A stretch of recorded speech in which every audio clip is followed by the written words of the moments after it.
Hi everybody. I don't use this account for more than watching videos or whatever. And I used to post pictures of Chelsea when she was littler, or post videos of Chelsea when she was littler on here. But I don't do that much anymore. So I was kind of approached about documenting my journey through gastric bypass R and Y, doing a video blog. So I decided that that's what I was going to do with this channel. I was going to turn it into that. Kind of breast cancer education, that sort of thing. It's going to be a health thingy. Anyway, today is the 14th, I think. 15th.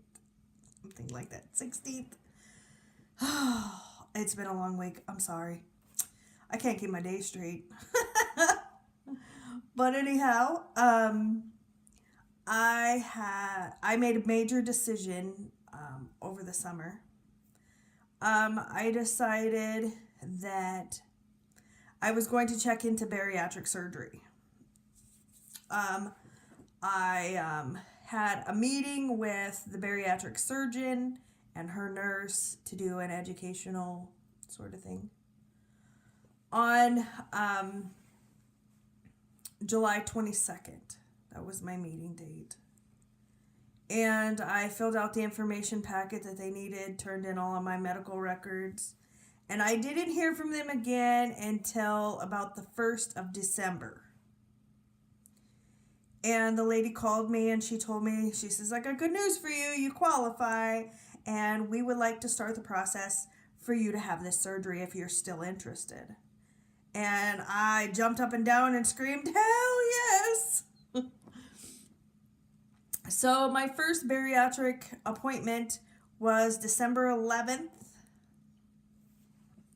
That day I met with the nurse that handles scheduling and all that kind of stuff. I met with her, and then I met with the bariatric surgeon herself, and her name is Dr. Bree Dewing at Sanford Medical Center here in Bismarck, North Dakota. And it's a weight loss center for excellence, high quality stuff. I have friends that have went through the gastric sleeve here, as well as the R&Y gastric bypass, and they're doing amazing. My one friend, she's about 18 months out, and she's doing amazing. She's lost over 200 pounds. So I had a conversation with the bariatric surgeon, and then she sent me to talk to the nutritionist.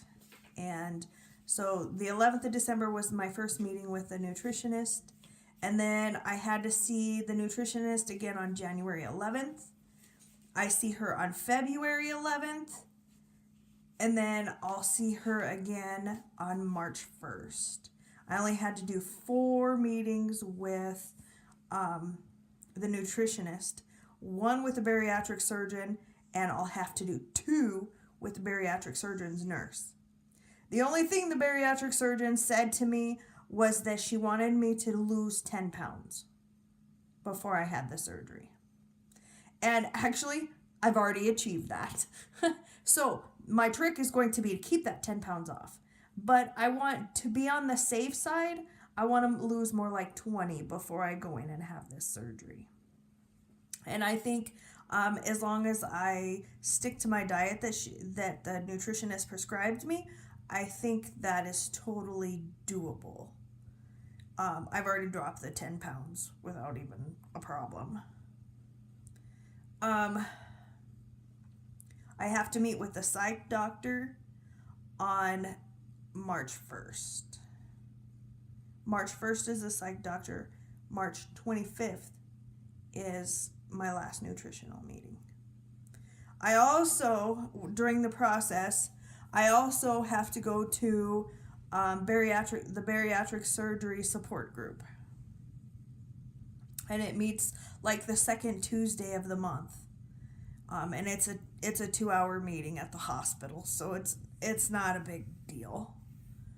And I'll start getting emails from them as to what their regular meetings about ahead of time and that sort of thing. And I think that'll be a really big, huge support thing for me. The last year and a half that I've been here in Bismarck, Mandan, has all been about getting healthy and being healthy and fixing everything. I had 2 moles on my cheek, right here and right here. And I had them taken off in November. I had them taken off. This one, it come back with melanoma, so he had to cut it again. And the second pathology come back, and we got it all. So I just have to watch that area really, really close. He said it could come back, but he didn't think it was going to, which is an awesome thing. My journey through breast cancer started on November 16th of 2011 when I was diagnosed. I kind of hemmed and hawed until about the 11th of January when I started treatment. And I did a round of chemo and a round of radiation, and that was enough. I couldn't handle anymore. My hair all fell out, it started falling out, and it was bad. So I decided, fuck it, I don't want no more. So I decided to go in and talk to the doctor and see what my options were. And at that time, my doctor told me that if I chose to continue chemo and radiation and keep my breasts, that I would have an 80% chance of having breast cancer back within 5 years. And I looked at my boyfriend at the time and I said, you know what? It ain't worth it. Take them off. Get rid of it. The doctor said, are you sure? And I said, if you want me to go see a freaking psych doctor, that's fine. But I have an 8-year-old that I need to be there for. And if you can't guarantee me in 5 years that I'm going to be there for her, take it off. He said, I can't guarantee you. He said, in fact, I would bet within 5 years it's going to come back and it's going to kill you. I said, okay then, stop doubting my decision and take my fucking tits off, okay? And he said, yes, ma'am. I was scheduled for surgery to have a bilateral mastectomy because they found cancer in both sides on February 28th, 2012 at 9 a.m. And the doctor said he come and saw me after I come out of surgery and I was with it. He come and saw me and he told me, he said, I got it all. He said, it's clean margins. He said, I got everything that I could find. He said, I got it all. He said, you never have to worry about this again. He said, but, he said, I'm going to tell you, you still have a 20% chance in the next 5 years, unless you agree in the next 5 years to do a complete hysterectomy, it will go down to 2%. I said, really? And he said, yeah. I said, well, I'm not ready to make that decision yet. I said, I'll contemplate and I'll give it some thought and I'll let you know. And he said, okay. He said, but for right now, my girl, he said, you're cancer free. I have never been so happy in my life to hear those words. Well, fast forward to July of 2012. And I'm in the middle of moving to a new house and starting my life, and I don't like the fact that I'm flat because it's 4 smiles and baggy shirts, let me tell you. And a lot of people didn't understand.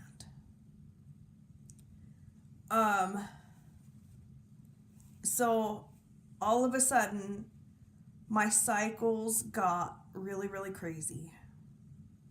At first, for the first couple of months, it was I would bleed 10 days straight, stop for 7, and bleed for 10 more. I'd stop for 7, I'd bleed for 10. Stop for 7, and I'd bleed for 10. That's how it was. Well, that went on for a couple of months. And all of my vitamin counts were off. My hormone counts were off. Everything was just off. And I told the doctor, I said, there's something wrong. I said, you don't understand. I said, I'm bleeding like crazy. I said, and I'm cramping like crazy too. I said, I've never bled this bad in my whole life other than when I miscarried. When I miscarried, I bled this bad. And he said, well, as of right now, I think you're just fine, blah, blah, blah, whatever. They sent me to an OB doctor. OB doctor said, you're fine. All we have to do is bring your iron levels back up. You're a little bit on the anemic side. It'll be fine. We'll bring all your iron levels back up. Everything will return to normal. And if you want, we'll put you on birth control. I said, but you don't understand. I had estrogen-controlled breast cancer not even 9 months ago. I said, I was diagnosed not even 9 months ago.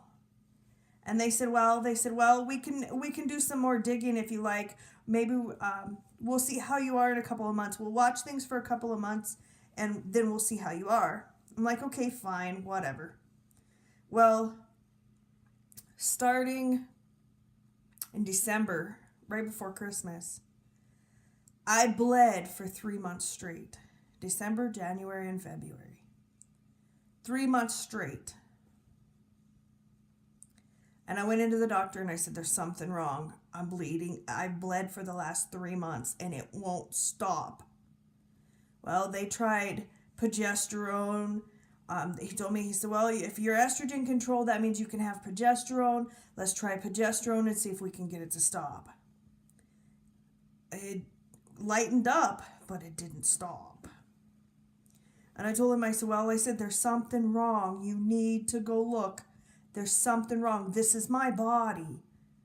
He said, okay, fine. We'll do an ultrasound. They did an ultrasound. They found a mass on my cervix the size of a grape. And then they found my ovaries were huge. And I told him, I said, what are we going to do? He said, just to be on the safe side, he said, I want to dilate you and do a DNC. He said, we'll scrape your uterus and we'll see if we can get it to stop. They scraped my uterus and it didn't stop.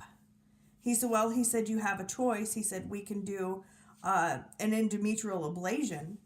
And I told him, I said, that ain't going to stop it. He said, that'll stop your uterine lining from growing. I said, but it ain't going to stop whatever's going on. You need to look. Well, they did the uterine biopsy, and he said there was nothing inside the uterus at all. Nothing abnormal, no cancer cells, nothing like that in the uterus. Well, I told him, I said, you found a mass on the ultrasound. We need to find out what that mass is. And he said, it's on the inside of the cervix. I can't get it unless I operate. And I told him, I said, you know what? I've bled long enough. I'm tired of taking iron pills. I'm tired of taking prenatals. I'm tired of it all. I said, and I got a feeling you're going to open me up and you're going to find a fucking mess. Okay, fine, he said. Well, he agreed to do my hysterectomy. I went in April 13th. And he opened me up and he did my total hysterectomy. He took all my guts out of my stomach, put them on the table, and went through my guts inch by inch. And put everything back together. So I had a total hysterectomy. I don't have a cervix. I don't have ovaries. I don't have nothing. He come in to see me after I had come to. And he told me, he said, when I opened you up, he said, your uterus was the size of a 9-month pregnant woman. He said, your ovaries were full of cancer tumors. He said, and that ovary, instead of being the size of a grape, of a large grape, he said it was more like the size of a lemon.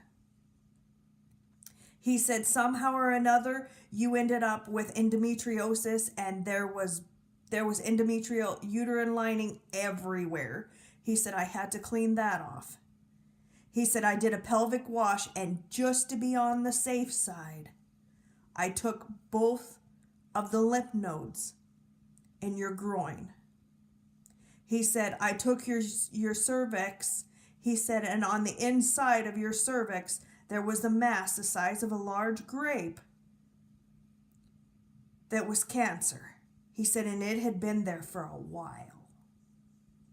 He said, and you can't get mad at the doctors for it. He said, because that was on the inside of your cervix. And when we do pap smears, we don't go into your uterus. We don't scrape your uterus. He said, the best decision you could have ever made with your life was having this surgery. He said, there is a 2% chance in your lifetime that this type of cancer will come back. 2%. Congratulations, Miss Mayberry. I give you your life back. Well, since I've had that surgery, I don't have any hormones. I don't have hot flashes anymore at all. In fact, I can't remember the last time I had a hot flash. I don't take any kind of estrogen cream, progesterone cream. I don't take nothing like that because that's what give me cancer. Those hormones were what give me cancer. I carry the BRCA1 gene mutation. And in the BRCA1 gene mutation, it goes to my mother. It goes to my aunts. It goes to my grandparents, both sides of the family. My grandfather had prostate cancer, and the BRCA1 gene mutation in men shows up as prostate cancer. So it shows up at like uterine cancer, ovarian cancer, colorectal, I think. I think colorectal's on there too. But anyhow, yeah, so I'm totally cancer free. And I waited. They wanted me to have PET scans for breast cancer every 6 months for the first 3 years. And then once a year up to 5 years. And now I have to have them every 5 years for the rest of my life. So once I hit the 5-year mark, I decided that it was safe, that all my scans come back clean and I was good. It was safe to have breast reconstruction.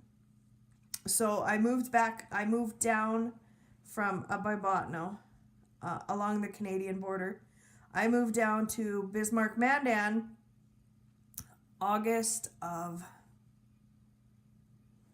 2017 or 2017. And so I've been here it'll be 2 years, 2019. Anyway, I moved down here, and within 3 months of moving down here, I signed the papers to start having breast reconstructive surgery. Had my first reconstruction in October, had the second surgery in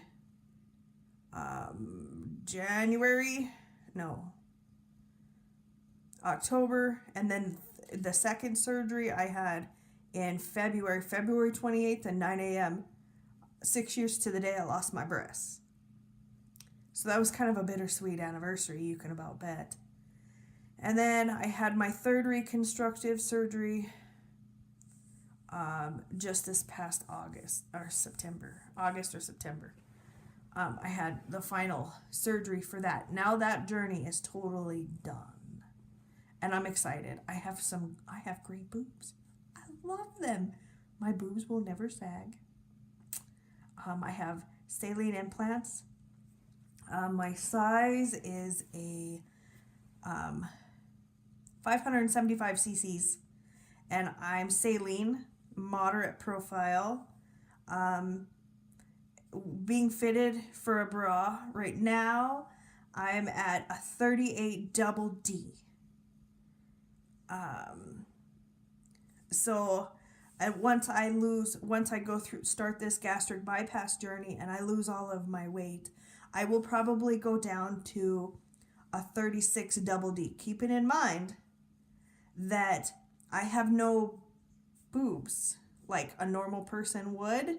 My implant is up underneath my pectoral muscle. So my cup size will never change. Only the band size will change. So I'm totally thrilled about that. I love it. I'm totally thrilled. Anyway, so I decided that I was going to do this, and it's like, since all of that, I've put on weight and put on weight and put on weight. And a lot of it amounts to like my insecurities and whatever. But I'm starting to get myself back to where I should be. But I decided I quit drinking, I quit smoking, I quit all of that adult stuff. I quit it. So when I'm upset, I turn to food, which is really, really dangerous. And I've noticed that my whole life, it's been that way. You know, what's the first thing that happens when we're kids, when we're a baby and we cry? The first thing our parents did was put a bottle in our mouth because they thought we were hungry. And when we're happy and we're celebrating, we always have some kind of meal to go with it. Holidays revolve around food. Whether it's a Thanksgiving turkey or a ham or something like that at Easter. It always revolves around food. As a woman, as a girl, when you're sad and because you just broke up with this man because he was a jerk, you sit on your bed and you eat ice cream and talk to your best girlfriend and cry your eyes out. That's just what girls do. Either that or they get mad and they go beat the hell out of somebody. Whatever. But I'm the girl that sits on her bed talking to her sister eating ice cream. And whenever I'm happy, I always want to cook for somebody, And I think that's the biggest thing I miss about being in a relationship, because I always had somebody to cook for.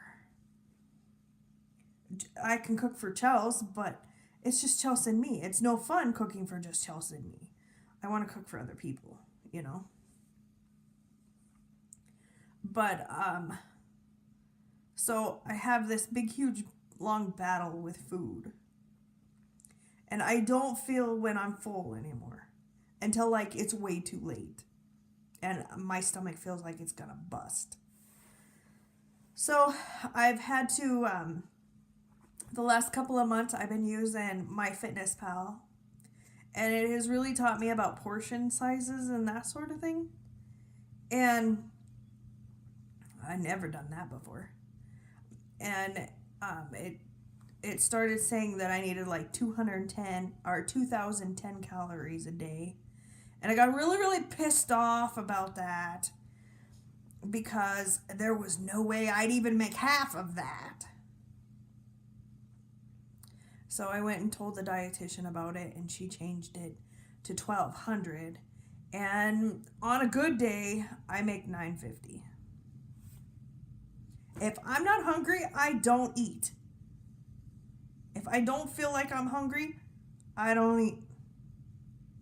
And she said that's a problem. I need to make sure that I eat 2 hours before or after I get up. So 2 hours after I get up, I make sure that I have at least a protein shake. And so far it's worked really, really well. Like I said, I'm down 10 pounds. Just being more mindful. Anyway, this was supposed to be my introduction video. It's 25 minutes and I'm rambling. So I will be going to see the dietitian again on the 11th. I will document then. If I have anything to talk about, I'll come back and do that too.